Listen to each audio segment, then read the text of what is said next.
All right, good deal. So welcome all of you here in the Robert F. Kidd Library to our latest event in the Little Kanawha Reading Series. This is the second reading for the spring. Stay tuned for news about our upcoming fall lineup. And welcome to all of you watching this on YouTube, wherever and whenever you may be doing so. I have just a couple of public service announcements before you begin. If you're here and you're one of my students and you're here for that extra credit, please do sign in the fancy sign-in sheet there in front of Jenna. As you probably know, the Little Kanawha Reading Series is a collaboration between the Department of Language and Literature, the Department of Social Science and its Appalachian Studies Program, and the Robert F. Kidd Library. Its mission is to provide a showcase for a diversity of literary forms and voices in order to acknowledge and enrich the cultural heritage of Appalachia and the communities along the Little Kanawha River. To that end, it is my pleasure to introduce our featured writer, Sara Henning. Sara is the author of two books of poetry, View from True North and Terra Incognita, this book, which won the prestigious 2021 Hollis Summers Poetry Prize. It's a book that I've been enjoying very much. It tells a personal, compelling, yet relatable narrative about family, grief, joy, and finding ways of making sense of a fractured world.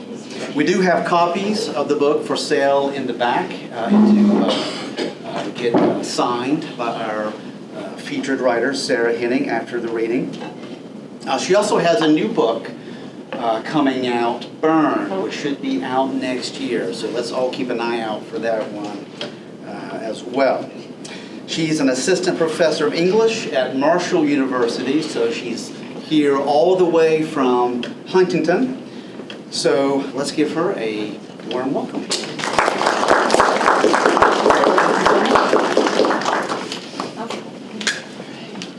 Oh good, there's a place to put water. It's great. Hello everyone, thank you for coming out. I know it can be tough. Well, this is a beautiful, not very wintry day, but I know it can be hard to make time in our schedules for these sorts of things. And so I'm very grateful to everybody here. I'm grateful to the university for and the collaborative, the collaboration with the library and the English department that allows this to exist. Most of all, I am just indebted to Dr. Jonathan Minton, who is a fantastic host, and a lot of us in Huntington, Marie Manila, Joel and Rachel Peckham have been here and do nothing but glow about how wonderful the university is, how wonderful the reading series is, and so I am really glad to be here as part of that. And I'm also very glad to share poems from my new book.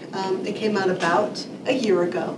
It's going to be almost one, so if it were a baby, it might be walking, probably walking. It certainly would be talking.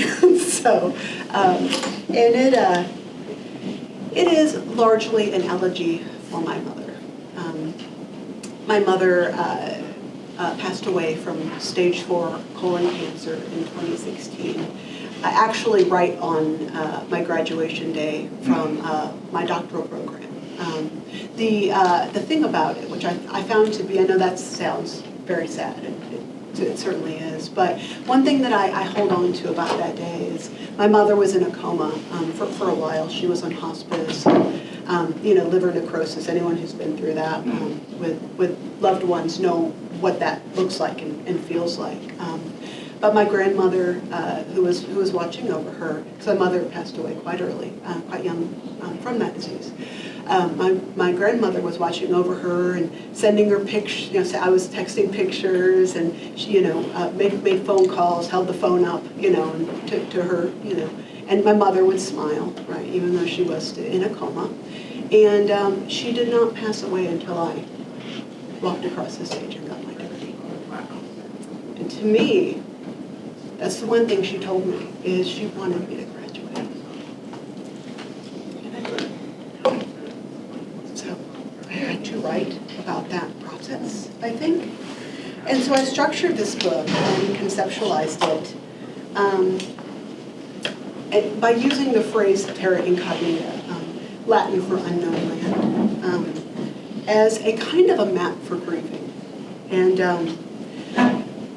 because I think when you hear Latinate titles, right, sometimes it can be sort of defamiliarizing, right? We say, oh, it must be fancy, right? There's a reason why this person chose this Latin title versus something that might feel simple, right? And so for me, it really did feel like the world that I knew was sort of taken away from me. My mother was a single mother.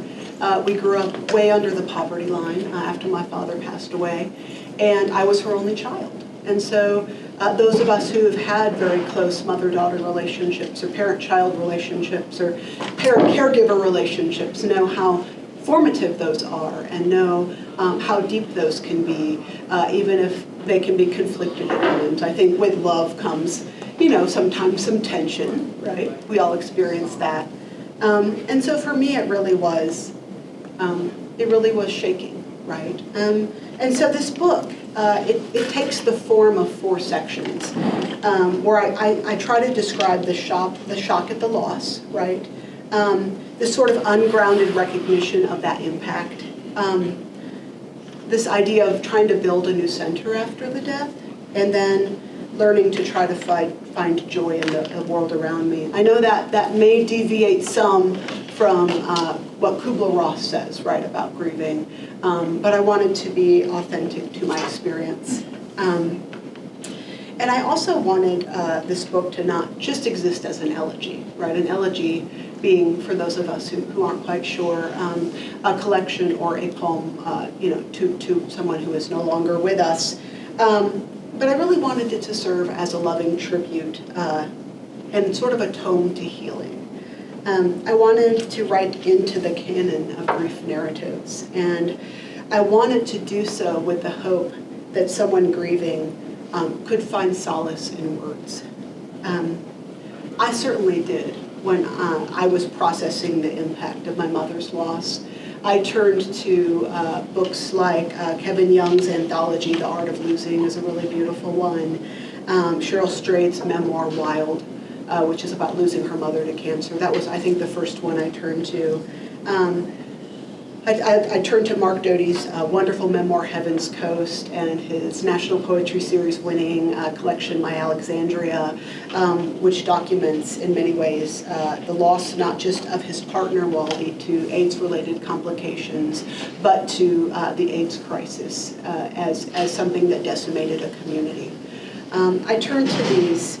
The Joan Didion's The Year of Magical Thinking. Of course, that documents the loss of her husband, famous writer John Gregory Dunn. I turned to these because I had a hard time in my Terra Incognita trying to find the words for what that loss could mean, what happens sort of when you're on the other end of loss, and. So reading those books really helped me to get a sense of what was going on in my head. And so to me, once I started writing about these sorts of matters, which I told myself I never would. There's no way I could, right? Except a year later after she passed away and I'd done all this reading. It was just about all I could write about. Whether I'm like, I'm going to write a poem about X, Y, or Z, and suddenly it's about my mom. And, there are many famous writers who talk about writing about your obsessions. And who would think that death could become an obsession? Well, sadness, like joy, like ecstasy, like curiosity, right? All of these things draw us in certain ways. And I find that if we don't write our way through them, we're going to remain obsessed until we do, because we're human beings. And we're emotional creatures, and our brains do that to process things. So I'm going to quit talking about this book, and I'm going to share some poems with you. I'd like to share poems from each of the sections. There's 4 sections. The first is called Terra Incognita, and that is a Latin phrase for hell on earth. And in this first section, I attempt to translate the difficulty of losing my mother, and I opened the section Terra Incognita with the eponymous poem Terra Incognita, and this book or this poem actually features an artist named Joe Ando, and I was so fascinated when I heard his story, which was he's a famous painter in New York, and he suddenly started painting sort of these pictures of women, and they all had the same face, and he started filling his canvases up with horses, just loads of them, and no one understood what was going on, and he didn't really know what was going on, and come to find out, his girlfriend had died his high school girlfriend had died shortly after they broke up, and she died in a fire. And when he remembered that, right, and he started thinking about that, that was the face of his girlfriend on all of the different nudes. And there was this moment, right? There was this moment. They skipped school, right, because they wanted to have some alone time in a cornfield, right, as we are wont to do when we are young and full of longing, perhaps. And there was this moment where a horse stuck her face in their window, right, in the window of the car. And they were shocked, of course. Anyone who knows horses and have been around horses, those things can kill you. They get mad. But also this sense of delight. And so he came up with this phrase that you'll never find in the DSM, post-traumatic pleasure disorder, which he came up with because he thought that sometimes we go back to pleasurable moments after we experience grief. This is Terra Incognita. When my mother died, I dreamed of a man rough sketching on gesso, palette knife scraping the angles of a woman's face. He knuckles thin washes of color the way a man might thumb through a woman, exalting her, erasing her. He's famous for his horses, hunger-hardened and sensual, pupils blown open by violence or love. Others thrash with their hooves, escapists hurling forward. I dreamed of the teenage girl always ghosting the interior, cut-off blue jeans, black camisole, smoke clenching her body in its silk halo. There's a Zippo next to her, a crushed pack of Lucky Strikes. Her off-frame stare says, listen. It says, I want to tell you everything. Once a mare thrust her muzzle into the shotgun window of his 1967 Chevy Nova. This was years ago. Tulsa. A whole afternoon of hooky in the field off Route 66 by the high school. Rabbits tonguing the husks off of sweet corn. His back sunburned as raw prayer as the radio pulses Van Morrison. The girl in the back seat offering him her body. The mare's face in the window is a flash, a sudden weapon. She could break the young man reaching for her, crush his hands with her jaws. She could bite the girl until her skin gapes and slips, flesh pooling in plush knots. I think of this image when I close my eyes. A girl so lovely, it hurts to look at her. A mare wild enough to end everything. A mane that smells like sex, prairie fire, rabbits seething their death song into the glare. The man will call it some heart's undoing, as if to repeat the thing you most want will keep it holy. Like the night his girl falls asleep, her cigarette glimmering. He won't be able to unsee it, her soul lunging, its muscled heat into air, screams chased down by darkness. Or the mare, always the mare, feral elegy he'll snare into oil.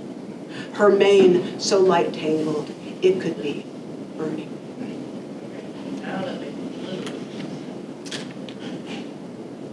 In a wonderful review by poet Christine Stewart Nunez, who is the former South Dakota Poet Laureate, she said that the poem I'm about to read for you, called Mom's Eggs, is a poem that addresses the stark beauty rendered in a simple act of cooking, and it illuminates the relationship between mother and daughter, a relationship that's nurturing, unpretentious, and which is a bond that's impossible to recreate.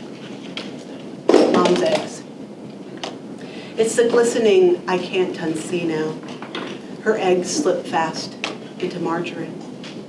Naked, something indecent miring the interior of Teflon.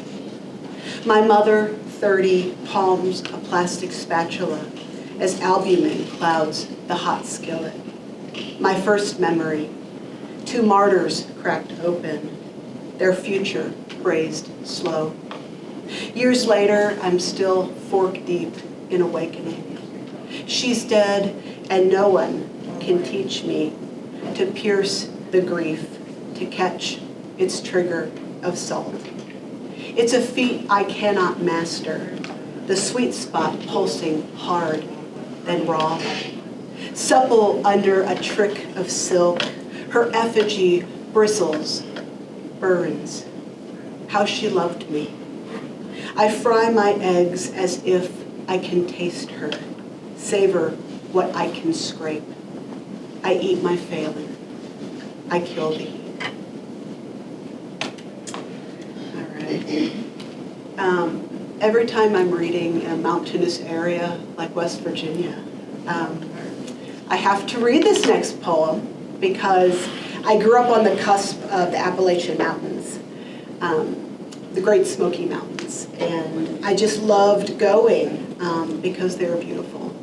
You looked at them and they looked blue, right? And if you grew up in Savannah and Athens, Georgia, like I did, where there weren't any mountains at all, you kind of become transfixed by them when you're not used to seeing them. And so this is Elegy beginning with the birth of a mountain. White County, Georgia. You believe that a mountain comes gaunt and shivering, some sleek brute born from the void of chaos. When you close your eyes, you can almost see it. Each salt-lost body rapturing itself up from the earth. Giant cow elks birthed in the middle of a gorge. You beg your mother to drive the hour to White County so you can linger at the Chevron station, staring at mountains and drinking Cokes. Around you, farmhouses lean into the September heat. They haunt the landscape, derelict, all plank and radiant tin. Cemeteries go rogue on the side of the road. You didn't know that to love a mountain is to hold a language of violence in your mouth. Tectonic plates gashing each other. Hot magma. Erosion. You aren't that kind of child. The animal sky, you once said, is love turned inside out. You're ready to coil your fingers around your binoculars, to believe in a field of view inversely proportional to their magnifying power. Ready to believe in their angular value. How many degrees will hold you, and for how long? What you see. Ridges erased by haze. Oaks, heat-threatened, radiating isoprene. Gas smattering the sky.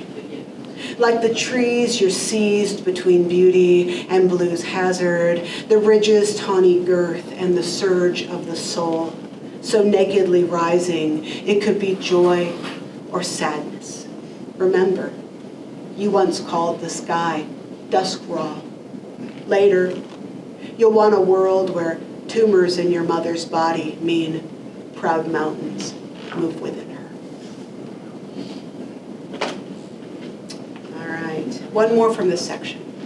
And this one needs a little bit of context because I'm a nerd and I research everything that I write. I happen to know that Abraham Ortelius's Theatrum Orbis Terrarium was the very first modern atlas from 1570, and often integrated into these drawings in this atlas, right, were these mythical creatures, right? And the phrase, "here be dragons," was used to designate these very possibly uncharted territories. Who knew what monsters roamed in those waters? And so this poem uses the phrase to describe the fear many of us feel when our loved ones are taken, especially from diseases that can be genetically related, because the possibility of that genetic link could pass that fate on. Here be dragons. Turtle Island Preserve Educational Camp, Boone, North Carolina, 1989. Imagine our cells are pilgrims, envoys to our darkest latitudes. Imagine I'm swimming in a lake of DNA, destiny blazed up all around me. Wraiths of future selves stalking the sandy beach of the soul. My father dead at 36. My aunt's knees slit into crosses, titanium fusing each interior joint. Imagine I'm 9 again, summer camp, gazing at turtles sunning their bodies in the brush, the Iroquois myth turning to flesh in front of me. A turtle, a great flood looming. With her body, she started the world. But there, tangled in the soak, I see her, the wounded one, her shell another earth jagged open. Like her, my cells could unfurl their shadows into the cool. Like her, I could learn to wade toward the shore of my ending, all angle and seizing heat, rocks so slick I would catch at anything not to fall. I could be a tempest in space, my heels undulating as I skin my palms. I watch the sun hush the stars, indivisible, their moving braille hazed as another night takes us. I watch my future open, then close. I read somewhere that dark matter binds our galaxies to one another, but as a child I slept through each planet muscled into anonymous circuit, their glide like starlight in my blood. Later, I'd think of sphinx moths clung to the silhouette of water when tumors spread through my mother's body. When she died in her sleep, her breath flickered into cadence, that constant thrum, wings twisting into silence. But I long to believe she's that turtle, cracked like cathedral glass, her dying body helixing down. I'm so sick of it, projecting. Sometimes a turtle is just a turtle, a mother, just a mother. Sometimes blood, like love, is how we survive each other. All right. Next section is titled Terra Incognita, which I named the book after. And I want to read you a poem called Once I Prayed in the Water. And in this poem, I grapple with a flashback of a teenage me enjoying the exploits of youth on a lake. And this particular moment acts as a foil for the feeling of really being baptized in the realities of my mother's death. Once I prayed in the water. Lake Hansen, South Dakota. Blessed be the good time girl, thighs deep in a striped inner tube, cattail fronds and cigarette butts rough against her toes. Blessed be the empress of chic I was, 16, shellacked copper tone, tangled in a pickup game of football, my hands muscular birds gripping deep through blitz, and tackle, all the jacked up Fords like drunk cicadas, pulsing hymns through rolled down windows, Stevie Ray and the Boss shredding through steam as I spread my hips, my legs, and lunged. I was the girl kissing boys and sit on top kayaks, another flea-chawed dog sun-blissed and brined, as if someone told her, hey, pretty baby, it's time to blow this mortal coil every minute of her life. So I rode the twist and flush of summer until even the stars couldn't look at me. Before I was a woman, sand-hardened, late 30s. I slid like a fish into spume. I quaked all night in the weeds. I fed on any shine that would touch me. So Lord, will you make a temple of the water? Will you brandish your body in lake skin for me? I've had enough of this Lebenswunsumata, this musk blaze of summer, genuflecting like a fool. I've already buried the shameless, pretty young thing I was. I smoked that queen when I kissed my mother, ravished by cancer. Watched strange men hoist her body into an oven, set to the temperature, all things beautiful begin to burn.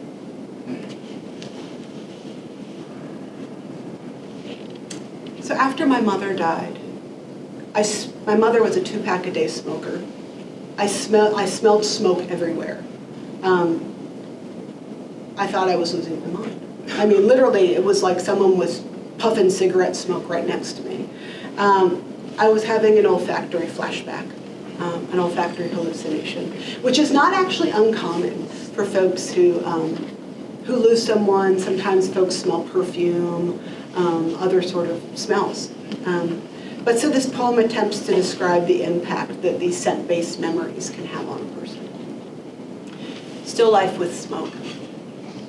Everywhere I go, my heart is hijacked by menthol.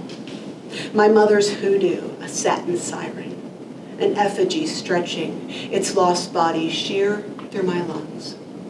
Callus-shaped, her petals pilfer a dusky exodus so hard and fast, I believe a tumor in my brain is the root of this olfactory seizure of the soul. Some cellular malware eliciting her lapsed kingdom come. It started with dreams. Weeks after she died, a field of petals, flies clung as if to the skin of a plum. In another, liver necrosis tarnishing her face to nude ochre, as if cancer were a girl smitten with a spray can's reckless bliss. A train depot, this child offering up her namesake in strokes of graffiti. Now smoke like a foxtail lacing through the grass. Smoke like a pleasure instead of a mercy. Always some rupture of body and air. The last time I saw her alive, I could smell her tumors ulcerating, that honey crust stink of a wound already damned. But now, she's minx-heading, a flux in the heat. She's silt.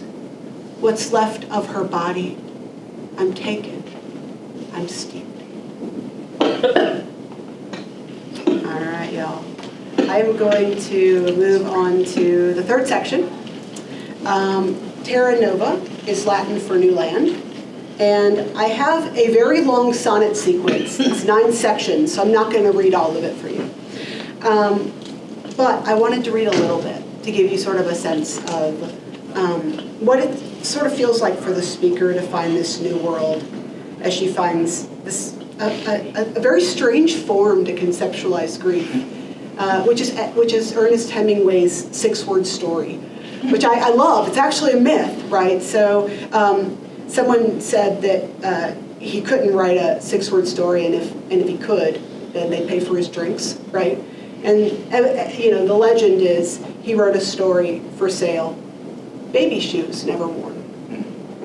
And this was supposedly took off this long tangent of stories, but anyhow, much like the stuff of legends, I think poets are are famous, and poets and writers, I should say, are famous for their legends.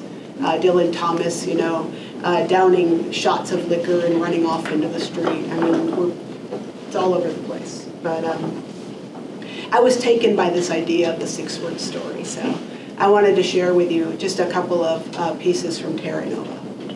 1. What one calls hijinks, another calls gospel. Like Hemingway jotting 6 words on a napkin, for sale, baby shoes, never worn. This is how novels are born, 6-word stories. I believe in whimsy, the uncanny cells that bind us, blood jets rendering a story smooth. Mother died too young, miss her. Still missing her, no more words. Imagine this heroine, black down to her underwear. She's Terra Incognita, winged girl, cresting through calamity like another stage of grief. Tell me you'd watch her dark night of the soul, breathless as she splits her cocoon. Hard as jade, tell me you could love her.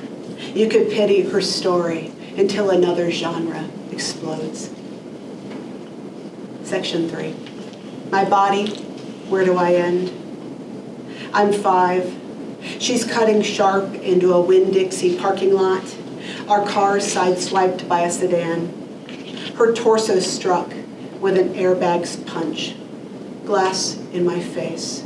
A whole history fractured in that moment, hanging, limboed by heat.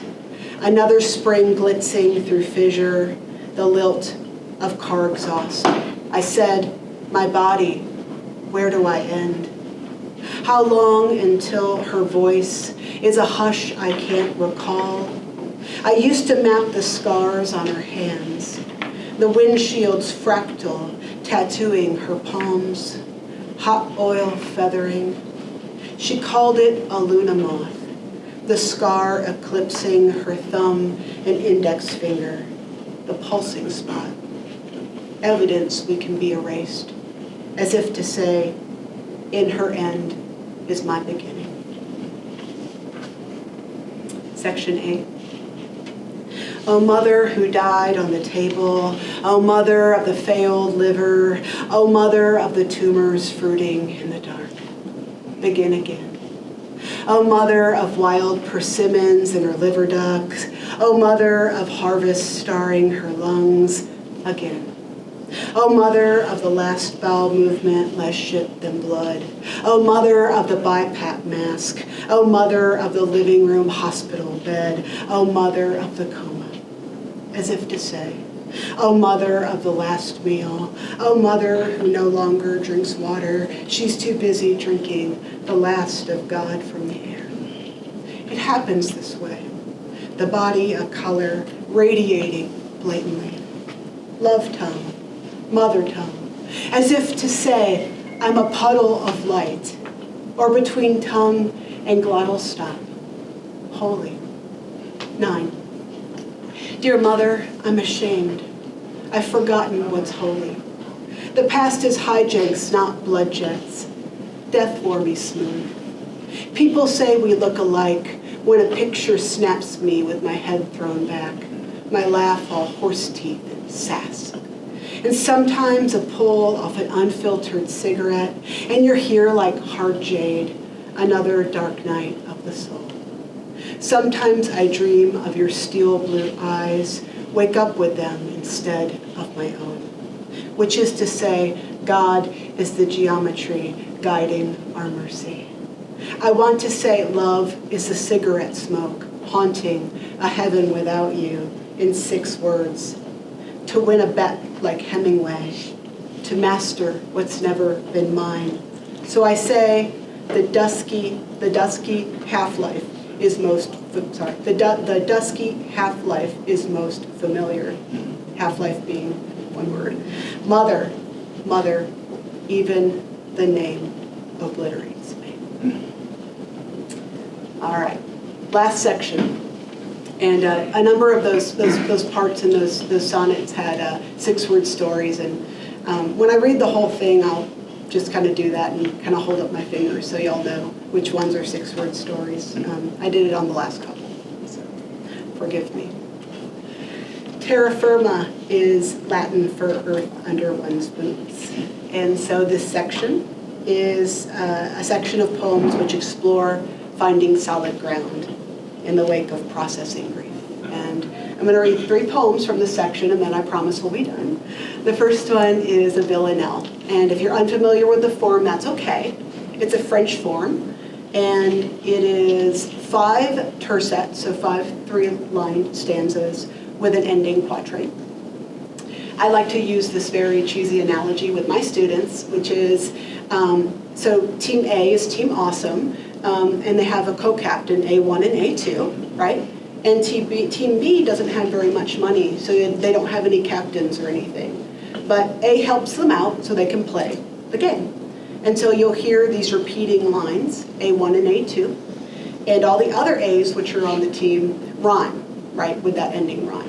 And all of the B lines end with a particular rhyme. You'll get what I'm talking about when I read it. Terra firma. I sink my heels into darkness, that silky tether. Grief is an island of mercy touching my skin.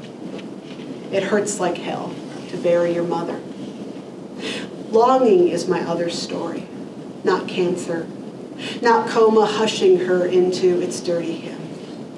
I sink my heels into darkness, that silky tether. Too wicked to die, I thought she'd live forever. She seethed all night on cigarettes and gin. It hurts like hell to bury your mother. I swallowed her storm as if love was duty, not weather. Surges, riptides, brazing my heart with her din. I sink my heels into darkness, that silky tether. I hated the menthol scenting her black leather jacket. I still tangle my body up in its sensuous sin. It hurts like hell to bury your mother. What is pain but a story of mercy?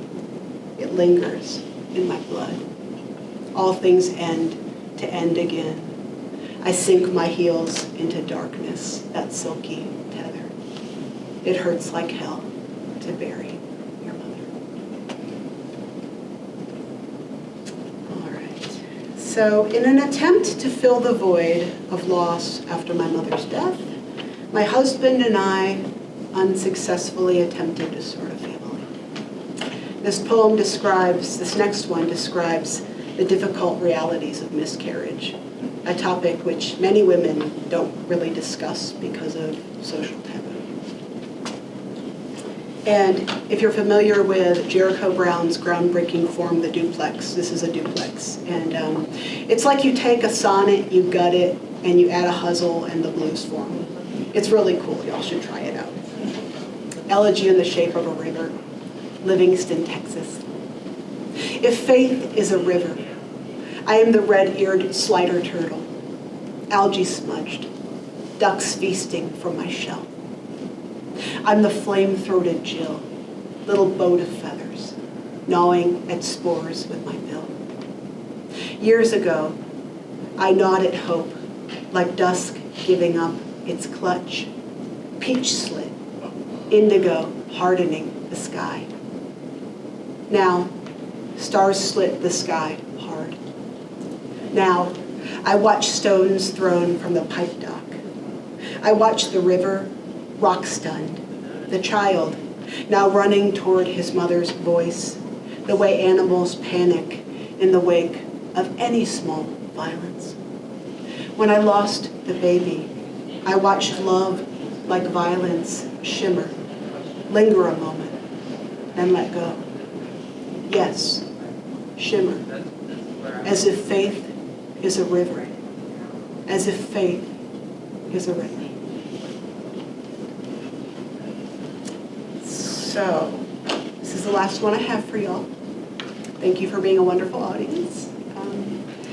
And so it's called Winter Gazebo, and it describes this time my husband and I visited the gazebo where we got married.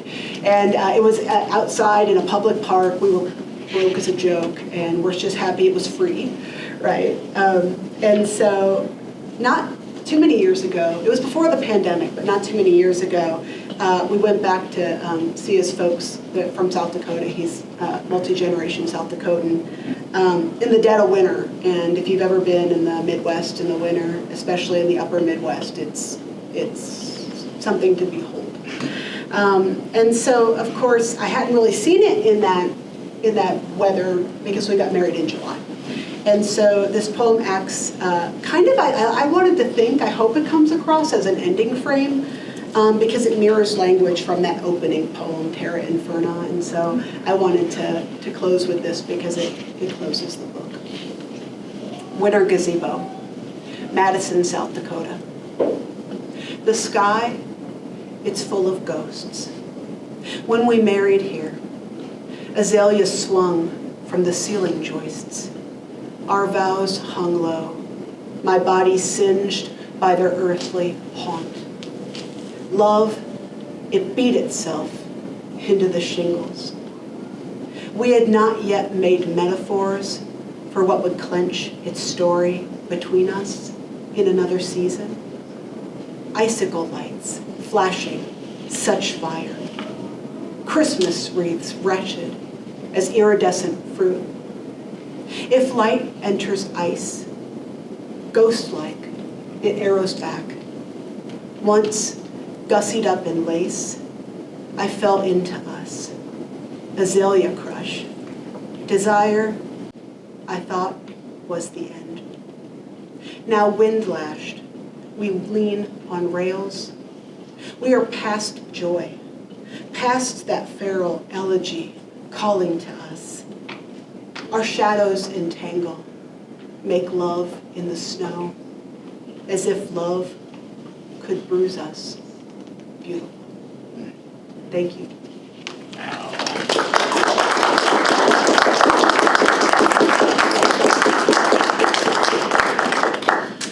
I'm sure Sarah would love to answer questions, and thank you, Sarah, for reading. I wouldn't mind if you just read the whole book, to be honest with you, but that we might wear you out.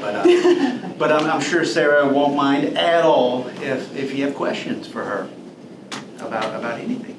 About the book, about the writing life. I've written 3 books that landed with university presses. I was once a scared 19-year-old who sent my work out into the world and got published in Fence. First time, 19. I don't know how that happened. Fence, that's a great journal. I know. I guess it's because I had a professor that told me to shoot for them. But so yeah, any questions you might have about anything? Yeah. You had a one that involved a miscarriage. Do you have children now? I don't. Although adoption is not off the table.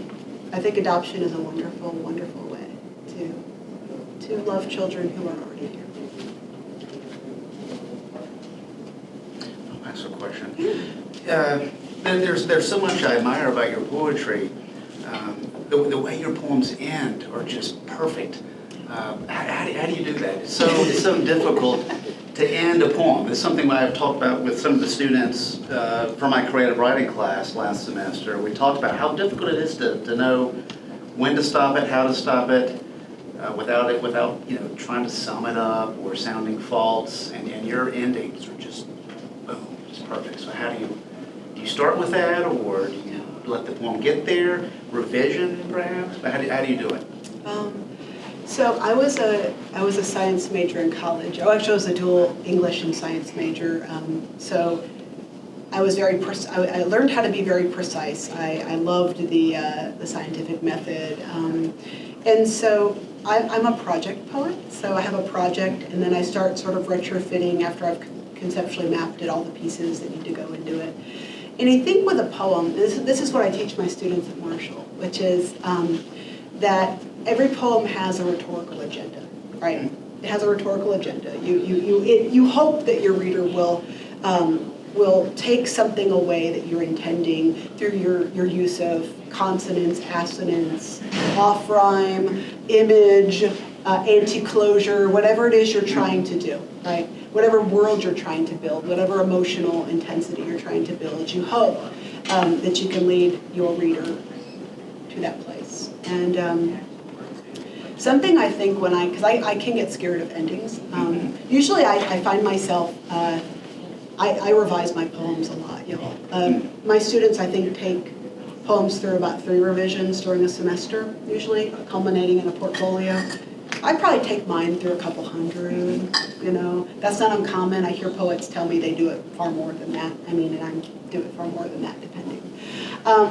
Sometimes when you're lost for an ending, circle back to what you started with. Look back at where you started and see if there's anything that's framing what you're trying to do.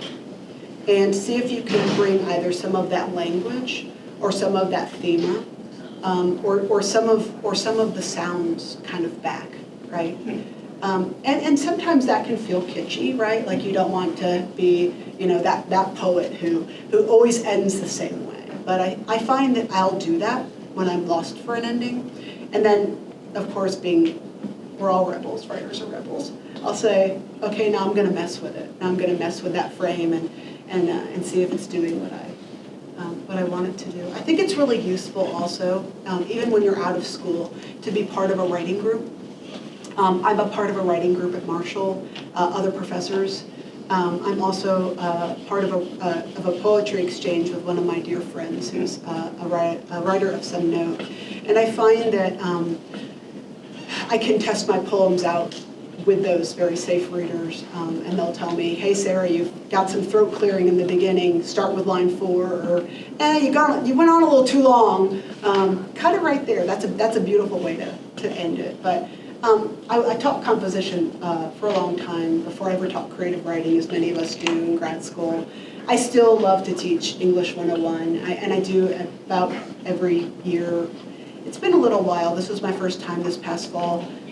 When I was at my previous university, I was teaching a lot of graduate seminars and chairing theses, and anyway, they took me out of doing that. But I'm a big believer, go back to what you learned in comp, and just look at the way a poem is structured. Go back and see when you're done if you can retrofit the pieces into something that fits maybe what you were trying to do. And in that way, I think the ending, as the beginning does, finds itself. That's a great question. Anyone else? Oh, I'll ask one more. Okay. Well, and I really want to know this question, though. I'm so glad that you mentioned research, because a lot of people don't associate poetry with scholarship and research, but I found that they really do go hand in hand. And I'm glad that you mentioned that, because I could see it in your writing. Your poems are well written and also well researched.